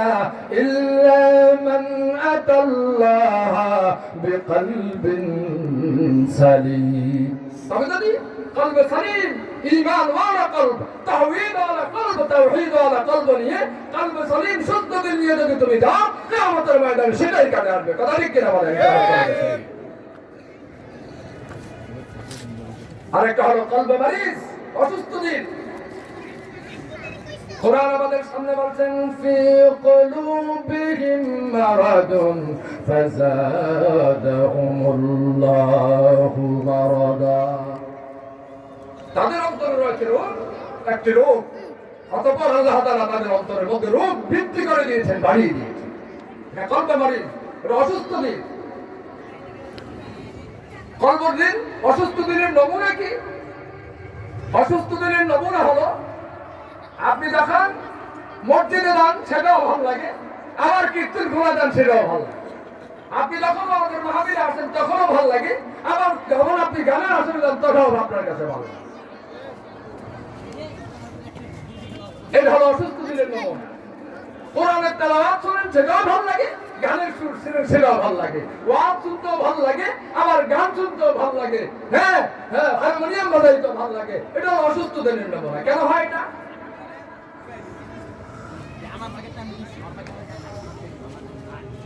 এটা এই জন্যই হয় যখন মানুষ গুনাহ করতে থাকে তখন ঈমানের স্বাদ নষ্ট হয়ে যায়। আমাদের দেশে আপনি দেখুন, যখন অন্ধকার রাত্রে গভীর রাতে যদি কাউকে সাপে দংশন করে, সাপে দংশন করার পরে ওদের কাছে যায়, আগে এগুলি বেশি বদনাম ছিল, ওদের কাছে যায়। তো অন্ধকার রাত্রে তো সাপে কামড়েছে, এখন বুঝতে পারতেছে না এটা কি বিষাক্ত সাপে কামড়েছে, বিষাক্ত সাপে দংশন করছে নাকি বিষহীন সাপে দংশন করছে, এটা পরীক্ষা করতে হবে। তো ওরা কি করে, ওই যাকে সাপে দংশন করেছে, সর্প দংশন করেছে, তার জিহ্বার মধ্যে কি করে লবণ এবং মরিচ ঢলতে থাকে। এখন ব্যক্তি যদি লোকটি যদি বলে না পানি পানি লাগে, যতই ঝাল দেয় ততই পানি লাগে, যতই লবণ দেয় ততই পানি পানি লাগে, তো বুঝতে হবে তাকে বিষাক্ত সাপে দংশন করেছে। আর যদি বলে না ঝাল ঝাল লাগে, লবণ লবণ লাগে, তাহলে বুঝতে হবে যে তাকে গোখরো সাপ বিষাক্ত সাপে দংশন করে নাই, দোয়া সাপে তার বিষহীন দোয়া সাপে তাকে কি করে দংশন করে।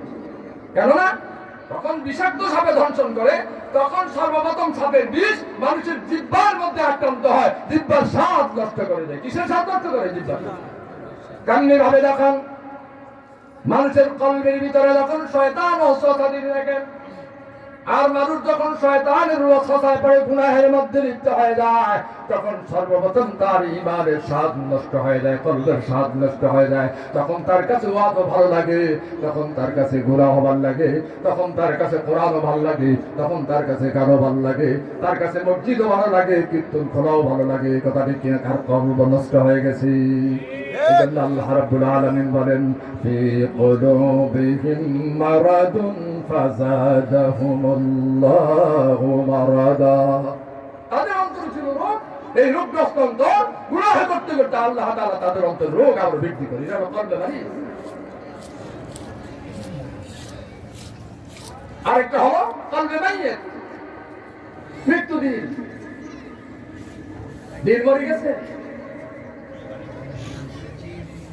কুরআনুল কারীম আমাদের সামনে বলেন ওয়ালাকাদ যারআনা লিজাহান্নামা কাসীরাম মিনাল জিন্নি ওয়াল ইনস লাহুম কুলুবুন লা ইয়াফকাহুনা বিহা ওয়া লাহুম আ'য়ুনুন লা ইউবসিরুনা বিহা ওয়া লাহুম আযানুন লা ইয়াসমা'উনা বিহা উলাইকা কাল আন'আম বাল হুম আদাল উলাইকা হুমুল গাফিলুন। আল্লাহ রাব্বুল আলামিন বলেন জিন্নাত এবং ইনসানের মধ্য থেকে মানুষ এবং জিন্নাতের মধ্য থেকে এমন এক শ্রেণীর মানুষ জাহান্নামের জন্য রেডিমেড তৈরি হয়ে গেছে। لهم قلوب لا يفقهون بها ولهم أعين لا يبصرون بها তাদেরকে আমি কলব দিয়েছি, বিবেক দিয়েছি। লা ইয়াফকাহুনা বিহা, বিবেক দিয়ে সে ভালো কথা বোঝে না, হকের দাওয়াত সে বুঝতে পারে না। এই বিবেক দিয়ে সে আসমান দেখে আসমান ওয়ালাকে সে দেখে না। এই বিবেক দিয়ে সে জমিন দেখে জমিন ওয়ালাকে চিনে না। লাহুম কুলুবুন লা ইয়াফকাহুনা বিহা, তাকে আমি বিবেক দিয়েছিলাম। এই বিবেক দিয়ে সে কি করে না, সত্য বুঝতে চেষ্টা করে না, সে সত্য বোঝে না, সে তার মালিককে চেনে না, তার মরিদকে চেনে না। লা ইয়াফকাহুনা বিহা, তাকে আমি কলব দিয়েছিলাম, বিবেক দিয়েছিলাম, তার কলব মরে গেছে, কলব মাইয়িত, মৃতদিন।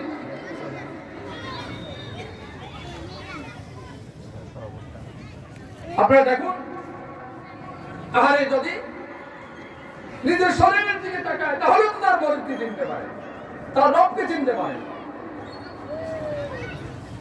কত সুন্দর দুটি চোখ দিলে প্রতিটি মুহূর্তে মুহূর্তে এই চোখ দ্বারা আমরা যত কিছু চিত্র দেখি, নেগেটিভ দেখি, এইগুলোকে আল্লাহ তাআলা পজিটিভ করে আমাদের সামনে তুলে ধরে। ডলারি কিনা ভাই, মানুষ যখন খাবার খায়, মানুষের শরীরের মধ্যে রগ আছে, অসংখ্য নার্ভ, কোটি কোটি নার্ভ আছে, চিকন চিকন দেখা যায় না। চিকিৎসা বিজ্ঞানীরা বলেন মাথা হতে পা পর্যন্ত আল্লাহ তাআলা মানুষের শরীরে যতগুলো রগ দিয়েছে, নার্ভ দিয়েছে, এগুলো যদি চিকন চিকন রগগুলো যদি বের করতে সক্ষম হয়, আর যদি একটা আরেকটার সাথে জোড়া লাগানো হয়, তাহলে এইভাবে করে জোড়া লাগাইলে গোটা পৃথিবী একবার ঘুরে আসা যাবে। এতগুলো রগ মানুষের শরীরে।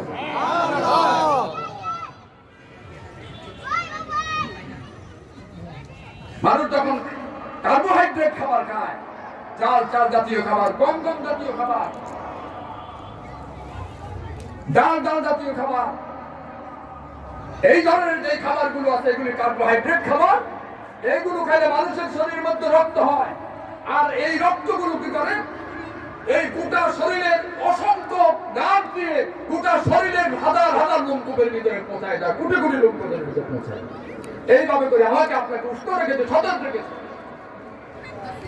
বেশি খাবার খাতে গিয়ে এক পর্যায়ে যদি মানুষের এই যে শরীরের মধ্যে মাথা পর্যন্ত না দিয়ে রক্তগুলো পৌঁছায় দিয়ে শরীরকে সতেজ রাখছে, এটা একটা জেনারেটর দিয়েছে আল্লাহ তাআলা হার্টের ভিতরে। এটার নাম হলো হার্ট, এটার নাম হলো কলব, এটার নাম হলো কলিজা। এই হার্ট তার সিস্টেমিক এবং ডায়াস্টিনিকের মাধ্যমে, সংকোচন এবং সম্প্রসারের মাধ্যমে এইভাবে করে করে গোটা শরীরের মধ্যে রক্তগুলো পৌঁছায় দেয়, সঞ্চালন করে।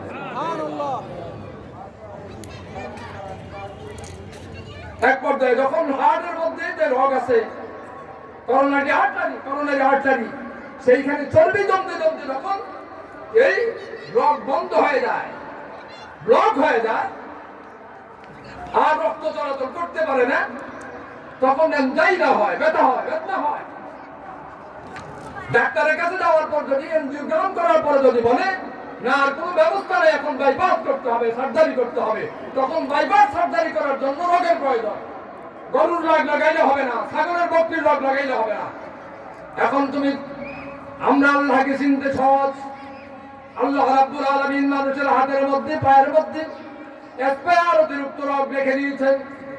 যখন বাইপাস সার্জারি করার প্রয়োজন হয়, তখন ডাক্তাররা হাত থেকে এবং পা থেকে অতিরিক্ত 2-4টি রগ নিয়ে কলবের সাথে জোড়া লাগাই, হার্টের সাথে জোড়া লাগাই, বাইপাস করে দিয়ে রক্ত সঞ্চালনের ব্যবস্থা করে দিয়ে মানুষকে সঞ্চালিত করে দেয়। কোরআন বলেন যালিকুমুল্লাহু রাব্বুকুম, এটা হলো তোমাদের রব। এইভাবে করে তোমার জিন্দেগিকে সংরক্ষণ করছেন, এইভাবে তোমাকে সংরক্ষণ করে পাহারা দিচ্ছেন। তিনি হলেন যালিকুমুল্লাহু রাব্বুকুম। মানুষের কিডনি প্রয়োজন একটা, আল্লাহ তাআলা দুইটা দিয়েছে। যখন একটা নষ্ট হয়ে যায় তখন দ্বিতীয় আরেকটা সঞ্চালন হয়ে মানুষ জীবিত থাকে। এইভাবে করে মানুষকে কি করেছেন, আল্লাহ তাআলা হেফাজত করেছেন। এখন আমি আবার এত কিছু করার পরও যদি সে তার রবকে চিনল না, তার মালিককে চিনল না, আল্লাহ রাব্বুল আলামিন বলেন তার অন্তর মরে গেছে। لهم قلوب لا يفقهون بها ولهم أعين لا يبصرون بها ولهم آذان لا يسمعون بها أولئك كالأنعام আল্লাহ রাব্বুল আলামিন বলেন এইভাবে করে আমি তাকে জীবন্ত রাখলাম এরপরও সে তার মরিদকে চিনল না তার রবকে চিনল না এই হলো আল্লাহর নাম সে হলো চতুষ্পদ জন্তুর মতো না তা তো হয় না শুধু পশু এটা তো হয় না আল্লাহ রাব্বুল আলামিন বলেন বাল হুম মাদাল না শুধু চতুষ্পদ যন্ত্র নয় বরং তার চেয়ে আরো নিকৃষ্ট কারণ এতটুকু বললেই তো হতো সে পশুর মতো জানোয়ারের মতো বললেন না তা তো হয় না বরং তার চেয়ে নিকৃষ্ট কেন ভালো করে বুঝুন আমাদের সমাজে এমন লোক আছে আমাদের সমাজের মধ্যে এমন কিছু মানুষ আছে এমন কতগুলো মানুষ আছে আমাদের সমাজে যেই মানুষগুলো কুকুর লালন পালন করে কুকুর হলো অত্যন্ত বুদ্ধিমান প্রাণী প্রভুভক্ত প্রাণী এগুলো পালন করলে রাত্র যখন গভীর হয় রাত্র যখন গভীর হয়ে যায় রাত্র গভীর হলে পর আপনি মনে করেন কোথাও গেছে আসতে 12টা 1টা 2টা 3টা বেজে গেছে অন্ধকার রাত পায়ের আওয়াজ শোনার সাথে সাথে গেটে কুকুর কি করলেন তার বাসায় ঘেউ করে আওয়াজ দিয়ে বললেন হোল্ড থেমে না আমি আসি মালিক আসছে সেটা পায়ের আওয়াজ শুনে বুঝতে পারে নাই মালিক এখন নাম রাখছে টিটু টিটু থেমে যাও কুকুর কিন্তু মালিকের শব্দ শোনার সাথে সাথে বুঝতে পেরেছে আমি তো ভুল করে ফেলেছি এটা চোর নয় ডাকাত নয় আমার মালিক এটা আমার মালিক এজন্যই মালিক যখন সামনে আসলো কুকুর কি করলে মালিকের গায়ের সাথে ঘেসে ঘেসে দাঁড়ায় বলে আমি সরি আই এম সরি আমি দুঃখিত আমি বুঝতে পারি নাই স্যার আপনার জন্য দরজা খোলা আপনি আমার মনে আপনি চলে যান আপনার কোনো অসুবিধা নেই কিন্তু এই জায়গায় যদি মালিক না হইয়া কোনো চোর ডাকাইত হয় আর চোর ডাকাইতের আওয়াজ শুনে কুকুর তখন বলে হয় থেমে যাও আর ডাকাতে যদি বলে ও টিটু থেমে যাও তখন কি আর শুনবে কুকুর আরো সামনে আসলে হয়তো তার গর্দানে কামড়ে ছিঁড়ে ফেলবে অথবা পাও কামড়ে ছিঁড়ে ফেলবে কথা ঠিক কিনা বলে কারণ কুকুর তার মালিকের আওয়াজ শুনে মালিককেও চেনে তার মালিকের শত্রুকেও চেনে কথা ঠিক কিনা বলে যেই সকল মানুষ আল্লাহর দেওয়া জমিনের মধ্যে থাকেন আল্লাহর দেওয়া চন্দ্রের আলো গ্রহণ করলো আল্লাহর এই রাষ্ট্রের খোদাই রাষ্ট্রের সূর্যের আলো গ্রহণ করলো এই খোদাই রাষ্ট্রের অক্সিজেন বাতাস গ্রহণ করলো এত কিছু গ্রহণ করার পরে সে পানি গ্রহণ করলো এক মুহূর্ত সেই অক্সিজেন না থাকলে মানুষ বাঁচবে না এক মুহূর্ত পানি না থাকলে মানুষ বাঁচবে না কথা ঠিক কিনা বলেন আল্লাহ রাব্বুল আলামিন বলেন আল্লাহুল্লাযী আরসালার রিয়াহা ফাতুসিরু সাহাবান ফাসুকনাহু ইলা বালাদিন মাইয়িত গোটা পৃথিবীর মানুষ আল্লাহ রাব্বুল আলামিন বলে দেখো শুধু আমার একটা পানির দিকে তুমি ভালো করে তাকাও ইন্নাসবাহা মাউকুম غورا فمن يأتيكم بماء معين আমি যদি নদীর পানি শুকাই দিই সমুদ্রের পানি শুকাই দিলাম হাওর বিলের পানি আমি শুকাই দিলাম পানির স্তর থেকে অনেক তোমাদের নাগালের বাহিরে আমি পানি নিয়ে গেলাম إن صبح ماؤكم غورا فمن يأتيكم بماء معين সমুদ্রের পানি শুকায় গেল নদীর পানি শুকায় গেল হাওর বিল খালের পানি শুকায় গেল জমিনের পানির লেয়ার তোমাদের নাগালের বাইরে আমি নিয়ে গেলাম এমন কোন সত্তা আছে তোমাদের জন্য পানির ব্যবস্থা করতে তাদের জিন্দেগি সংরক্ষণ করার আর কোন সত্তা আছে নাকি এজন্য আল্লাহ রাব্বুল আলামিন বলেন হুয়াল আল্লাহুল্লাযী আরসালার রিয়াহা ফাতুসিরু সাহাবান ফাসুকনাহু ইলা বালাদিন মাইয়িত আল্লাহ রাব্বুল আলামিন যদি বলতো বিশ্বের সকল সরকারকে তোমরা মেঘমালা সৃষ্টি করার তোমাদের কোনো ক্ষমতা নেই। আমি বঙ্গোপসাগর থেকে বাষ্প আকারে পানিগুলো উঠাইয়া উপরে মেঘমালা আকারে তৈরি করে দিলাম। আমি তো মেঘের ব্যবস্থা করে দিলাম, মেঘমালার মধ্যে পানির ব্যবস্থা করে দিলাম। উত্তরবঙ্গের রংপুর, দিনাজপুর থেকে শুরু করে তোমাদের যার যার যেখানে প্রয়োজন সেইখানে সেখান থেকে মেঘমালা নিয়ে যাও। পৃথিবীর এমন কোন ক্ষমতাধর আছে নাকি? পৃথিবীর এমন কোন রাষ্ট্র সরকার আছে নাকি যে আল্লাহর এই লক্ষ লক্ষ টন, কোটি কোটি টনের ওজনের মেঘমালাকে নিয়ে যার যার প্রমাণ, যার যার প্রয়োজনে দেশে নিয়েছে, এখানে পানি বর্ষণ করার কোন ব্যবস্থা আছে নাকি? আল্লাহ রাব্বুল আলামিন বলেন, ওয়াল্লাহুল্লাযী আরসালার রিয়াহা ফাতুসিরু সাহাবান ফাসুকনাহু ইলা বালাদিন মাইয়িত। আল্লাহ রাব্বুল আলামিন হলেন তিনি বঙ্গোপসাগরের লবণাক্ত পানিগুলো সংশোধন করে সাধন করেন, বস্পা করে মেঘমালা আকারে তৈরি করে দিয়ে বাতাসকে নির্দেশ দিয়ে দাও উত্তরবঙ্গে ঢাকার স্থানে দিনাজপুরের রংপুরে পানির প্রয়োজন, সেইখানে চলে যাও।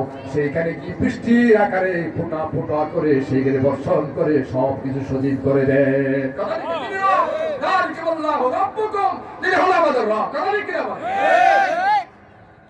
এইভাবে করে করে আমাদের জিন্দেগিকে আল্লাহ তাআলা সংরক্ষণ করছে। কুকুর তার মালিককেও চিনল, মনিবকেও চিনেছে। কুকুর তার দুশ্মন শত্রুকেও চিনেন। কিন্তু যে সকল মানুষ খোদাই রাষ্ট্রের অক্সিজেন ব্যবহার করলো, খোদাই রাষ্ট্রের পানি ব্যবহার করলো, সূর্যের আলো চন্দ্রের আলো গ্রহণ করলো, সূর্য যদি 1 ফুট উপর উঠে যায় গোটা পৃথিবী বরফ হয়ে যাবে। সূর্য যদি 1 ডিগ্রি নিচে নেমে যায় গোটা পৃথিবী হয়ে যাবে, ঝুলে ছাই ফাই হয়ে যাবে। চাঁদ যেখানে চলাচল করছেন সেইখান থেকে যদি 1 ডিগ্রি উপরে চলে যায় তাহলে গোটা পৃথিবী মরুভূমি হয়ে যাবে। 1 ডিগ্রি যদি নিচে নেমে আসে তাহলে গোটা পৃথিবী কি হয়ে যাবে? গোটা পৃথিবী বরফে আচ্ছাদিত হয়ে যাবে। এইভাবে করে করে আল্লাহ তাআলা কি করলেন? আমাদেরকে সংরক্ষণ করছেন। আল্লাহর এই রাস্তার মধ্যে থেকে আল্লাহ সব কিছু বক্ষণ করলাম, সব কিছু ব্যবহার করলাম। আল্লাহ রাব্বুল আলামিন বলেন, খালাকা লাকুম মা ফিল আরদি জামিআ। আসমান জমিনে যা কিছু দেখো, পাহাড় পর্বত, তরুলতা, নদ নদী, যা কিছু তোমরা দেখতেছো সব কিছুকে আমি তোমাদের জন্য সৃষ্টি করেছি। আর আমি তোমাদেরকে সৃষ্টি করেছি ওয়া মা খালাকাতুল জিন্না ওয়াল ইনসা ইল্লা লিয়াবুদুন। আর আমি তোমাদেরকে সৃষ্টি করেছি, গোটা পৃথিবীর সব কিছু সৃষ্টি করেছি তোমাদের জন্য, তোমাদেরকে সৃষ্টি করেছি আমি আমার জন্য, আমি আল্লাহর জন্য। সুবহানাল্লাহ। আল্লাহর রাস্তায় সকল সুষ্ঠু সুবিধা ভোগ করার পর যারা তার রবকে চিনল না, তারা তার মালিককে চিনল না, সে কুকুরের চাইতো খারাপ, কুত্তার চাইতো খারাপ। তারা দেখি না বলে আল্লাহ রাব্বুল আলামিন বলেন, ওয়ালাকাদ যারানা লিজাহান্নামা কাসীরাম মিনাল জিন্নি ওয়াল ইনসি লাহুম কুলুবুন লা ইয়াফকাহুনা বিহা ওয়া লাহুম আযানুন লা يسمعون بها ولهم أعين لا يبصرون بها أولئك كالأنعام بل هم أضل أولئك هم الغافلون। তাদের কলব মরে গেছে, তারা এখন হক কথা শোনে না, হকের দাওয়াত তারা দেখে না, তার রবকে তারা বুঝতে পারে না। তাহলে কুকুরের চাইতো খারাপ। এই যে কলবজনিত যত রোগ আছে, অসুস্থতা, মৃত্যুদি, এই কলবজনিত যত রোগ আছে, এই রোগগুলোর একটি ট্রিটমেন্টের ব্যবস্থা আল্লাহ তাআলা রেখে দিয়েছে। কিসের ব্যবস্থা রেখেছেন? চিকিৎসা ব্যবস্থা আল্লাহ রেখে দিয়েছে। আল্লাহ রাব্বুল আলামিন বলেন, আলা বিযিকরিল্লাহি তাতমাইন্নুল কুলুব। যাদের অন্তর রুদ্ধ হয়ে গেছে, যাদের অন্তর মরে গেছে, এইগুলির ট্রিটমেন্টের ব্যবস্থা আল্লাহ রাব্বুল আলামিন বলেন, আলা বিযিকরিল্লাহি তাতমাইন্নুল কুলুব। যিকরুল্লাহ, আল্লাহর জিকির, আল্লাহর স্মরণ। আল্লাহ যখন জিকির করতে থাকে, সে আসমান দেখেন, আসমানওয়ালাকে দেখেন, জমিন দেখে জমিনওয়ালাকে দেখেন, ফুল দেখে ফুলের গান দেখে না, ফুলের গানওয়ালাকেও দেখে, যিনি সৃষ্টি করলেন তাকেও দেখে। এইভাবে করে তাকে স্মরণ করে করে সে এখন বলে লা ইলাহা ইল্লাল্লাহ, লা ইলাহা ইল্লাল্লাহ। পড়েন সবাই, লা ইলাহা ইল্লাল্লাহ, লা ইলাহা ইল্লাল্লাহ, লা ইলাহা ইল্লাল্লাহ, লা ইলাহা ইল্লাল্লাহ মুহাম্মাদুর রাসূলুল্লাহ। এভাবে জিকির যখন করতে থাকে, জিকির করতে করতে এক পর্যায়ে কলবের ময়লা দূর হয়ে যায়, গুনাহের মাসিয়তের ময়লা দূর হয়ে যায়, তখন সেটা কলব আলোকিত হয়ে যায়, নূরান্বিত হয়ে যায়।